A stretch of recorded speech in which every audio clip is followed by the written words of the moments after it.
আমি কাউন্সিলটো এতিয়া পাইছোঁ। অন্য জনগোষ্ঠীসকলে প্ৰায় 40 বছৰ আগতে পাইছে।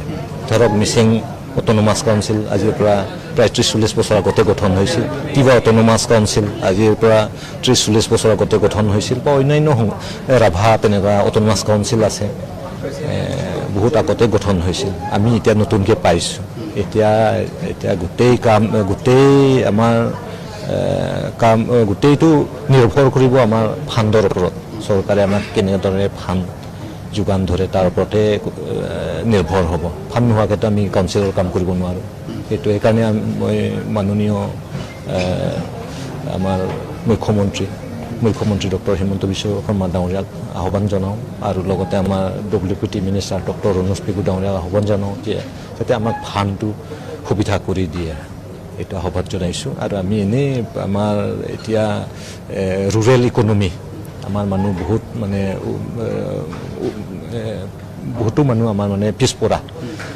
তেখেতসকলক কেনেকৈ ৰুৰেল ইকনমিটো কেনেকৈ ষ্ট্ৰং কৰিব পাৰিম, শক্তিশালী কৰিব পাৰিম, এইটোৰ ওপৰতে আমি বেছি গুৰুত্ব দিম। চাওক, জাতি এতিয়া আমাৰ পৰা বহুত আশা কৰিব। আমি দিব পৰাতকৈ প্ৰায় বেছি গুণ সিহঁতে আশা কৰিব। আমাৰ কাউন্সিলে এনেকুৱা কৰি দিব বুলি সিহঁতে আশা কৰিব। এতিয়া এইটো গোটেইটো এইটোতো আমি এতিয়া ডাঙৰ প্ৰত্যাহ্বান বুলি ক'ব লাগিব। এতিয়া আমাৰ মানুহক আশা আকাংক্ষা কেনেকৈ পূৰণ কৰিম, আমি এতিয়া দায়িত্ব লৈ পেলাই বৰ চিন্তিত। আৰু আমি কেনেকৈ কৰিম, প্ৰত্যাহ্বানটো আছে এইটো, কিন্তু প্ৰত্যাহ্বান নেওচিবৰ কাৰণেও আমি ফৰ্মুলা এটা উলিয়াব লাগিব।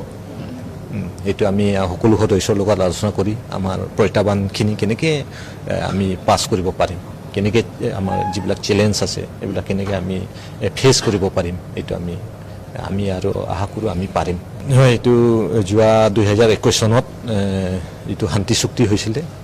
এই শান্তি চুক্তি অনুসৰি ভৈয়ামত বসবাস কৰা কাৰ্বিসকলক এটা অট'নমাছ কাউন্সিল গঠন কৰি দিয়াৰ কথা ভাৰত চৰকাৰৰ লগত আমাৰ সন্মত হৈছিলে, এগ্ৰিমেণ্ট হৈছিলে। ভাৰত চৰকাৰে এতিয়া এইটো পূৰণ কৰিছে। মই ধন্যবাদ জনাওঁ ভাৰত চৰকাৰ, অসম চৰকাৰ আৰু কাৰ্বি আংলং সাহিত্য সাহিত্য পৰিষদক ধন্যবাদ জনাওঁ। আমাৰ এই ভৈয়ামত বসবাস কৰা কাৰ্বিসকলৰ প্ৰতি তেওঁলোকৰ এনেকুৱা ডাঙৰ পদক্ষেপ বুলি ভাবোঁ। এতিয়াতো আগতে মই বেলেগ এটা ফিল্ডত আছোঁ, এতিয়াতো মই বেলেগ এটা ফিল্ড, গতিকে ইয়াতে এডজাষ্ট কৰিবৰ কাৰণে মই এতিয়া কষ্ট কৰিব লাগিব। আগত যি জেগাত আছিলোঁ তাৰ পৰা এইটো সম্পূৰ্ণ পৃথক। সেইকাৰণে ইয়াতে যেনেকুৱা চলে সেইমতে ময়ো চলিব লাগিব।